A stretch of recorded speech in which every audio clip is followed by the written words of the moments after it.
अरे हाँ, ये तो जूते बनाने वाले जॉनी का घर है। बेचारा अभी भी काम कर रहा है। जॉनी आप बस भी करो, पूरी रात काम ही करते रहोगे क्या? बस आ ही रहा हूँ मारिया, जरा इस जूते की ठीक से सिलाई तो कर दूं। क्रिसमस का दिन नजदीक आ रहा है, इन्हें बेचकर थोड़े पैसे मिल जाए तो शायद इस साल का क्रिसमस तो हम ठीक से मना पाएंगे। दिन भर काम करते रहते हो, थोड़ा आराम भी तो मिलना जरूरी है। अब हम दोनों बूढ़े हो चुके हैं जॉन, हमें एक दूसरे का ख्याल रखना चाहिए। एक जमाना था कि जब जॉन एक दिन में 4 जोड़े जूते बनाया करता था, और एक आज का दिन है कि 4 दिन में एक जोड़ा जूता बनाना भी उसे मुश्किल हो रहा है। अरे जॉन, हैप्पी क्रिसमस। बड़े दिनों बाद आए। क्या आजकल तुमने जूते बनाना छोड़ दिया? ऐसी बात नहीं है रिची, बुढ़ापे की वजह से अब हाथ पहले जैसे काम नहीं करते। अरे वाह, क्या बढ़िया जूते हैं। तुम वाकई में बड़े अच्छे कारागिर हो जॉन।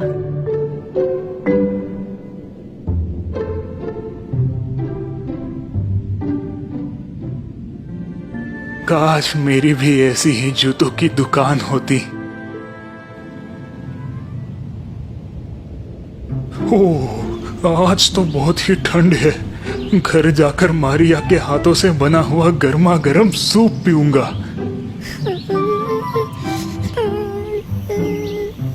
हाँ?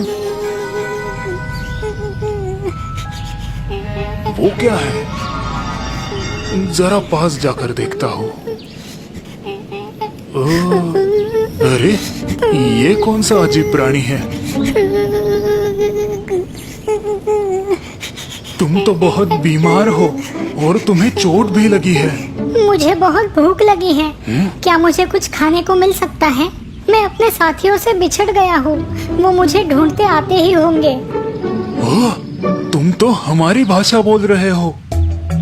हाँ, मैं एक एल्फ हूँ। भेड़ियों के एक झुंड ने हम पर हमला किया था। मुझे बहुत ठंड लग रही है। हाँ हाँ, बिल्कुल बिल्कुल लग रही होगी। एक काम करते हैं, तुम मेरे साथ मेरे घर चलो, मैं तुम्हें गर्मा गर्म सूप पिलाऊंगा। हैं?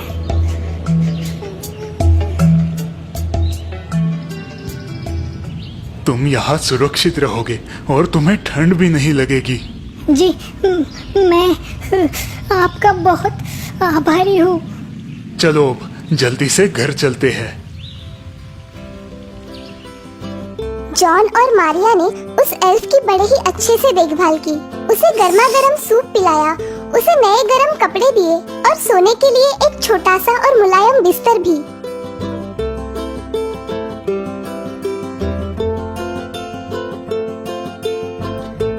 ओह, ये कितना प्यारा है। ठीक है मारिया, अब उसे सोने दो, मैं भी थोड़ा काम कर लेता हूँ।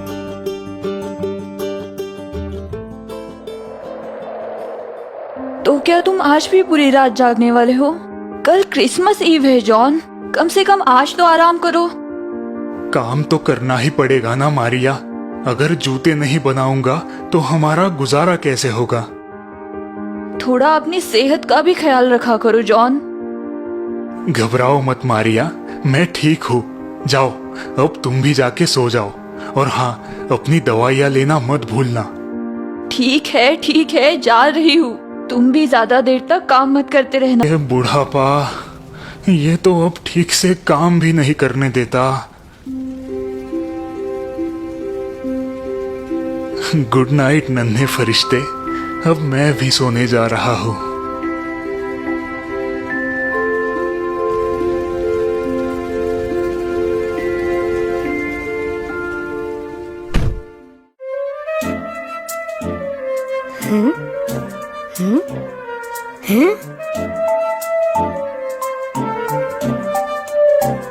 ओ, तो यहाँ पर हो तुम।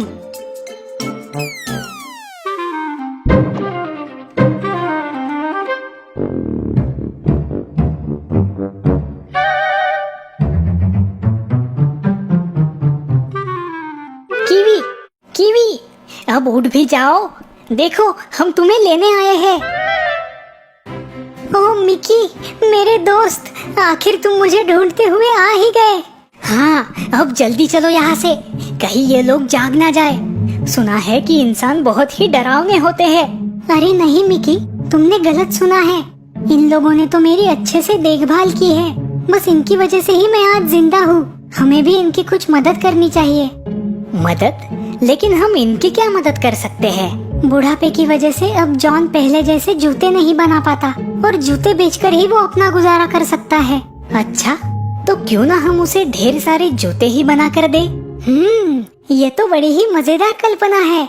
चलो फिर लग जाओ सारे काम पे। जूते जूते जूते जूते रंग बिरंगी जूते, आओ मिलके हम बनाए रंग बिरंगी जूते। छोटे जूते, मोटे जूते, ठेंगे और ऊंचे, हर प्रकार के हर आकार के हम बनाए जूते। हो बारिश या हो ठंड, हो तूफान या हो प्रलय, हर मौसम में चलने वाले, हर दर्द को सहने वाले, चाहे जितनी मुश्किल आए पर कभी ना रुकना पाए। जूते जूते जूते जूते रंग बिरंगी जूते, आओ मिलके हम बनाए रंग बिरंगी जूते। चलो कीवी, अब हमें यहाँ से जाना चाहिए। हाँ, मैं बस अभी आया। चलो अब हम निकल सकते हैं।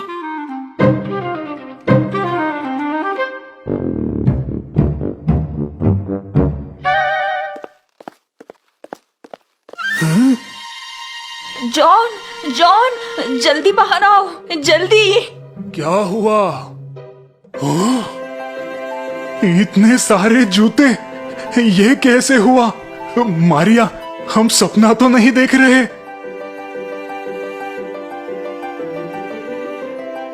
आपकी उदारता और सौजन्य की मैं भरपाई तो नहीं कर सकता, लेकिन ये एक छोटा सा उपहार हम आपके लिए छोड़ के जा रहे हैं। शायद इससे आपको थोड़ी मदद मिले। हैप्पी क्रिसमस, आपका कीवी। हाँ? ओ कीवी, मेरे प्यारे कीवी, ये सच में बहुत बड़ा तोहफा है। मैं इन जूतों से अपनी खुद की दुकान शुरू कर सकता हूँ। और इस तरह से जॉन और मारिया के लिए क्रिसमस का वो दिन बड़ा ही यादगार रहा। जल्द ही जॉन ने अपने जूतों की दुकान शुरू की। उसे अब खुद जूते बनाने की जरूरत नहीं पड़ती थी, क्योंकि उसने अपनी दुकान में 4 कारीगर भी रख लिए थे। जॉन द शू मेकर की दुकान बहुत ही मशहूर हो गई। जॉन और मारिया अपनी आगे की जिंदगी बड़े ही आराम से बिताने लगे। देखा दोस्तों, उन सब एल्व्स ने मिलकर मारिया और जॉन को कैसा अनोखा तोहफा दिया।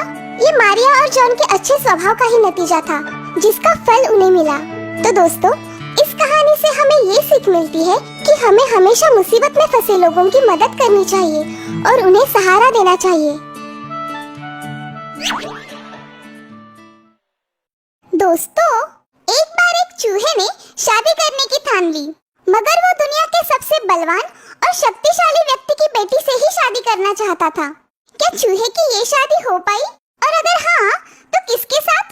जानने के लिए हमारी ये कहानी जरूर देखिए। और हाँ, ऐसी ही अनोखी और मजेदार कहानियाँ देखने के लिए हमारे इस चैनल को जरूर सब्सक्राइब करें। एक बार एक जंगल में शेर की बड़ी ही धूमधाम से शादी हो रही थी। जंगल के सभी प्राणियों को शादी में बुलाया गया था, सिर्फ एक छोटे से चूहे को छोड़कर। शेर उसे अपनी शादी में बुलाना भूल गया था। इस बात को लेकर वो चूहा बड़ा ही नाराज हो गया। ये शेर तो बड़ा ही घमंडी निकला। मुझे शादी में ना बुलाकर उसने मेरा अपमान किया है। मैं इसका बदला अवश्य लूंगा। वो मन ही मन सोचने लगा कि अब क्या किया जाए। आखिर उसे एक तरकीब सूझी। मैं भी शादी करूंगा। हाँ, मैं भी शादी करूंगा। बड़ी ही धूमधाम से करूंगा और उस शादी में शेर के अलावा सभी प्राणियों को न्योता दूंगा। हाँ, यही ठीक रहेगा। चूहे ने शादी करने का फैसला कर लिया और वो अपने लिए एक दुल्हन ढूंढने निकल पड़ा।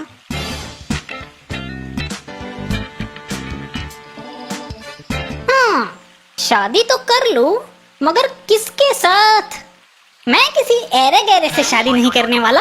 मेरी दुल्हन तो उस घमंडी शेर की दुल्हन से भी सुंदर और शक्तिशाली होनी चाहिए। दुल्हन की खोज को लेकर चूहा चिंतित हो गया। वो सोच रहा था कि भला इतनी सुंदर और शक्तिशाली दुल्हन उसे कहाँ मिलेगी। ये सोचते सोचते वो चल ही रहा था कि उसकी नजर आसमान की तरफ गई। उसने देखा कि ऊपर आसमान में सूरज भगवान बड़े ही आराम से जूस पीते हुए लेटे हैं। तभी उसके दिमाग की बत्ती जली। सूरज भगवान तो सबसे शक्तिशाली है, क्यों ना मैं उनकी बेटी से ही शादी कर लूं? हाँ, यही ठीक रहेगा। उनकी बेटी सुंदर भी होगी और शक्तिशाली भी। चूहा एक पेड़ के नीचे ध्यान लगाते हुए बैठ गया और सूरज भगवान की आराधना करने लगा। ओम सूर्याय नमः, ओम सूर्याय नमः, ओम सूर्याय नमः। सूरज भगवान को आश्चर्य हुआ कि भला एक नन्हा सा चूहा उनकी आराधना क्यों कर रहा है। वे चूहे के सामने प्रकट हुए। बोलो नन्हे से चूहे, तुम मेरी आराधना क्यों कर रहे हो? भगवान, मैं शादी करना चाहता हूँ। अरे वाह, ये तो बड़ी अच्छी बात है, लेकिन इसमें तुम्हें मेरी मदद क्यों चाहिए? क्योंकि मैंने ये प्रण किया है भगवान कि मैं दुनिया की सबसे शक्तिशाली व्यक्ति की लड़की से ही शादी करूंगा, और आप इस दुनिया के सबसे शक्तिशाली व्यक्ति हो, इसलिए मैं आप ही की बेटी से शादी करना चाहता हूँ। सूरज भगवान सोच में पड़ गए। भला एक चूहे से वे अपनी बेटी की शादी कैसे करवा सकते हैं? ये चूहा तो पागल हुआ लगता है। भला मेरी बेटी और इससे शादी करेगी? किसी भी तरह से इससे छुटकारा पाना ही होगा, मगर कैसे? तभी उन्हें एक तरकीब सूझी। वे बोले, ये तो बड़ी ही अच्छी बात है कि तुम मेरी बेटी से शादी करना चाहते हो। तीनों लोकों में ढूंढने पर भी तुम्हारे जैसा दूल्हा मेरी बेटी को नहीं मिलेगा। सूरज की ये बात सुनकर चूहा मन ही मन बड़ा खुश हुआ। उसके मन में शादी की शहनाइयां बजने लगी।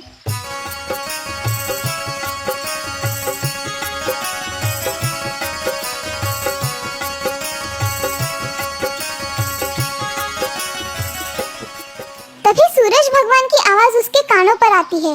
मैं अपनी बेटी की शादी तुमसे जरूर करवा दूं, मगर याद रहे, मैं इस दुनिया का सबसे शक्तिशाली व्यक्ति नहीं हूँ। मुझसे शक्तिशाली तो वो सफेद बादल है जो अपनी परछाई से मुझे भी ढक देता है। चूहा अब आसमान की तरफ उस सफेद बादल को घूरने लगा। क्या कहा? आपसे शक्तिशाली वो सफेद बादल है? तो मैं उसी की बेटी से शादी करूंगा। आप उसे नीचे बुलाइए। सूरज ने बादल को नीचे बुलाया। मैं आपकी बेटी से शादी करना चाहता हूँ, क्योंकि आप सबसे शक्तिशाली हो।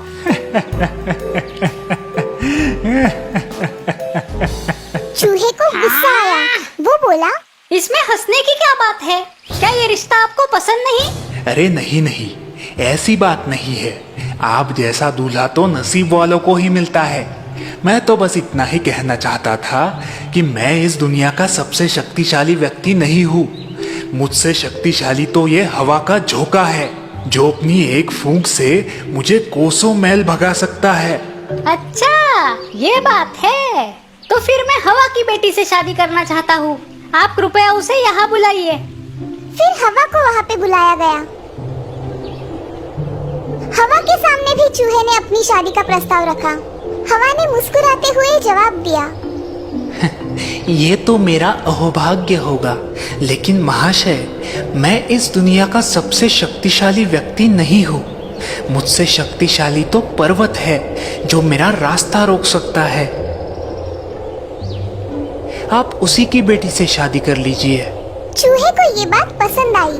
उसके कहने पर पर्वत को भी वहाँ बुलाया गया। मैं आपकी बेटी से शादी करना चाहता हूँ। क्या आपको कोई एतराज है? अरे नहीं नहीं, भला मुझे क्यों एतराज होगा? पर आपको बता दूं, मैं सबसे शक्तिशाली नहीं हूँ। क्या बात कर रहे हैं? तो फिर आपसे भी शक्तिशाली और कोई है? हाँ है। मेरे पर्वत के शिखर पर एक मोटा सा काला चूहा रहता है। वो इतना शक्तिशाली है कि मुझे भी अपने दांतों से कुरेद सकता है।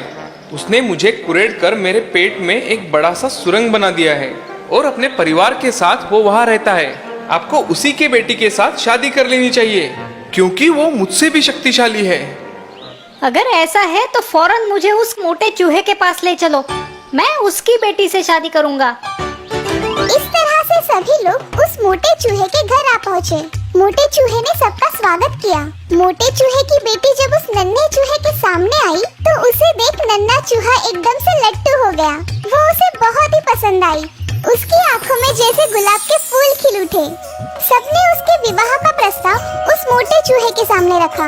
उसने फौरन हाँ कर दी और फिर बड़े ही धूमधाम से उस नन्हे चूहे की शादी उस मोटे चूहे के बेटी से हो गई।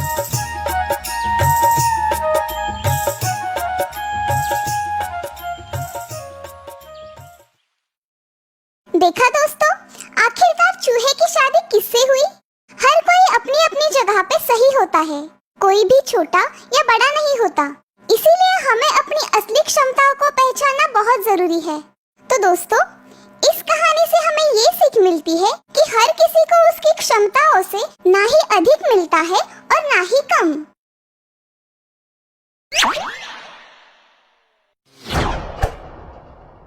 अनोखी दौड़। एक बहुत बड़ा घना जंगल था जहाँ पे बहुत सारे पशु पक्षी एक साथ मिलजुल कर रहते थे। जल्द ही बारिश का मौसम आने वाला था, इसीलिए सारे पशु पक्षी बारिश के मौसम में लगने वाली पूरी सामग्री और खाने का सामान इकट्ठा कर रहे थे। पूरी लगन के साथ सारे अपना अपना काम कर रहे थे। लेकिन एक खरगोश जो बड़ा ही आलसी, कामचोर और नटखट था, बिल्कुल ही काम नहीं कर रहा था। अरे भालू दादा, लगता है आप बूढ़े हो गए हो।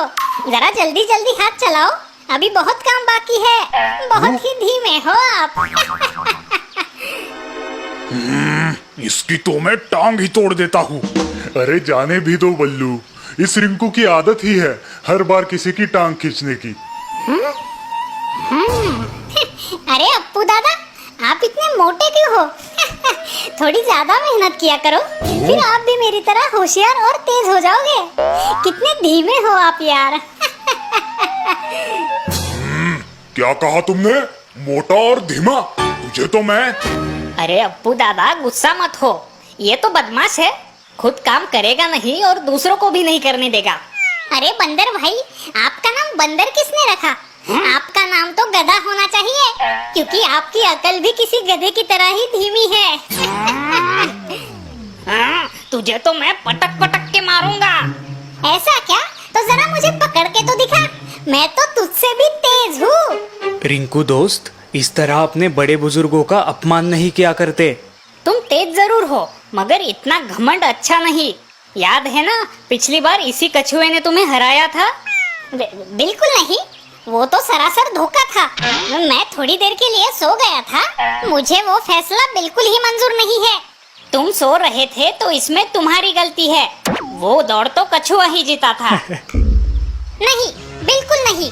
दौड़ दोबारा होनी चाहिए और इस बार दौड़ का रास्ता मैं तय करूंगा। ठीक है दोस्त, हम फिर से दौड़ लगाएंगे। मैं तुम्हारा दोस्त नहीं हूँ। कल सुबह फिर से दौड़ होगी। और इस तरह से दूसरे दिन फिर से दौड़ शुरू हुई। इस बार खरगोश ने बड़ी ही चतुराई से पहाड़ियों वाला रास्ता चुन लिया था। वो तो आराम से ऊंची छलांगे मारता हुआ उन पहाड़ियों से निकल गया, मगर कछुए को चढ़ने में बड़ी ही दिक्कत आ रही थी। वो बार बार चढ़ता, फिसलता और गिर पड़ता, लेकिन फिर भी उसने हार नहीं मानी। वो बड़े निश्चय के साथ चलता गया और चलता ही गया। इस तरह बड़ी ही मुश्किलों का सामना करते हुए कछुआ अंतिम मुकाम तक पहुंच ही गया, मगर इस बार वो ये दौड़ बुरी तरह से हार गया था। खरगोश अपनी जीत पर बड़ी खुशी से उछल रहा था। ये! मैं जीत गया!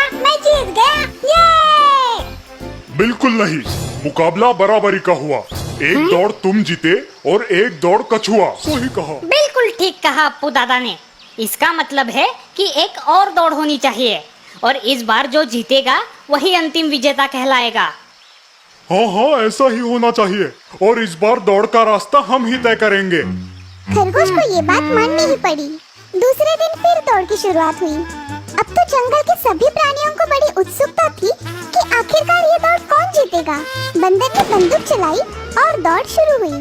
इस बार खरगोश ने कोई गलती नहीं की और वो तेजी से दौड़ता हुआ आगे चला गया, मगर थोड़ी दूर जाते ही एक बड़ी सी नदी ने उसका रास्ता रोक लिया। अरे, अब इस नदी को कैसे पार करूं? खरगोश ये सोच ही रहा था कि तभी कछुआ वहाँ आ पहुँचा। क्या हुआ दोस्त, तुम रुक क्यों गए? मुझे तैरना नहीं आता, मैं इस नदी को पार कैसे करूं? बस इतनी सी बात? घबराओ मत दोस्त, तुम मेरी पीठ पर बैठ जाओ, मैं तुम्हें नदी के पार ले जाऊंगा। और इस तरह से नेकदिल कछुए ने खरगोश को अपनी पीठ पर बिठाया और अपनी ही धुन में गाना गाते हुए वो नदी पार करने लगा। एकला चलो एकला चलो एकला चलो एकला चलो रे, যদি তোরে দক্ষিণে কেউ না আসে তবে একলা চলো রে, যদি তোরে দক্ষিণে কেউ না আসে তবে একলা চলো রে। मैं कितना बुरा हूँ। पिछली दौड़ में मैंने जानबूझकर पहाड़ियों वाला रास्ता चुना था ताकि ये कछुआ हार जाए, और आज जबकि इस नदी की वजह से मैं हार सकता था, ये कछुआ रेस दौड़ने में मेरी मदद कर रहा है, ये जानते हुए कि ऐसा करने से वो हार सकता है। खरगोश को अपनी गलती का एहसास हुआ।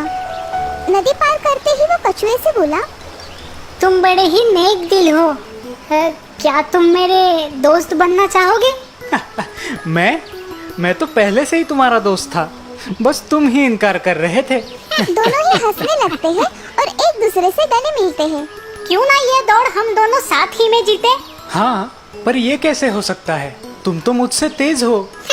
क्यों नहीं हो सकता, मैं तुम्हें अपनी पीठ पर उठा लेता हूँ और इस तरह से हम ये दौड़ एक ही साथ जीत सकते हैं। क्या सचमुच? हाँ दोस्त, सचमुच। और इस तरह से खरगोश और कछुए की दोस्ती हो गई। वो दौड़ उन दोनों ने एक साथ ही पूरी की। सभी पशु पक्षियों में इस अनोखी दौड़ की बड़ी चर्चा हुई। उस दिन से खरगोश ने दूसरों को ताने मारना छोड़ दिया और वो सभी प्राणियों के साथ मिलजुल के रहने लगा।